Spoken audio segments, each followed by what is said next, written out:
محمد رسول اور جب یہ لوگ ان مسلمانوں سے ملتے ہیں جو پہلے ایمان لا چکے ہیں تو زبان سے کہہ دیتے ہیں کہ ہم بھی ایمان لے آئے ہیں، اور جب یہ ایک دوسرے کے ساتھ تنہائی میں جاتے ہیں تو آپس میں ایک دوسرے سے کہتے ہیں کہ کیا تم ان مسلمانوں کو وہ باتیں بتاتے ہو جو اللہ تعالیٰ نے تم پر کھولی ہیں تاکہ یہ مسلمان تمہارے پروردگار کے پاس جا کر انہیں تمہارے خلاف دلیل کے طور پر پیش کریں؟ کیا تمہیں اتنی بھی عقل نہیں؟ کیا یہ لوگ جو ایسی باتیں کرتے ہیں یہ نہیں جانتے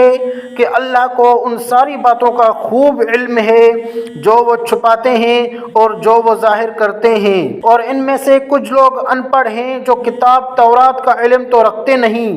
البتہ کچھ آرزوئیں پکائے بیٹھے ہیں، اور ان کا کام بس یہ ہے کہ وہ وہم و گمان باندھتے رہتے ہیں۔ لہذا تباہی ہے ان لوگوں کی جو اپنے ہاتھوں سے کتاب لکھتے ہیں پھر لوگوں سے کہتے ہیں کہ یہ اللہ کی طرف سے ہے تاکہ اس کے ذریعے تھوڑی سی آمدنی کما لیں۔ پس تباہی ہے ان لوگوں پر اس تحریر کی وجہ سے بھی جو ان کے ہاتھوں نے لکھی، اور تباہی ہے ان پر اس آمدنی کی وجہ سے بھی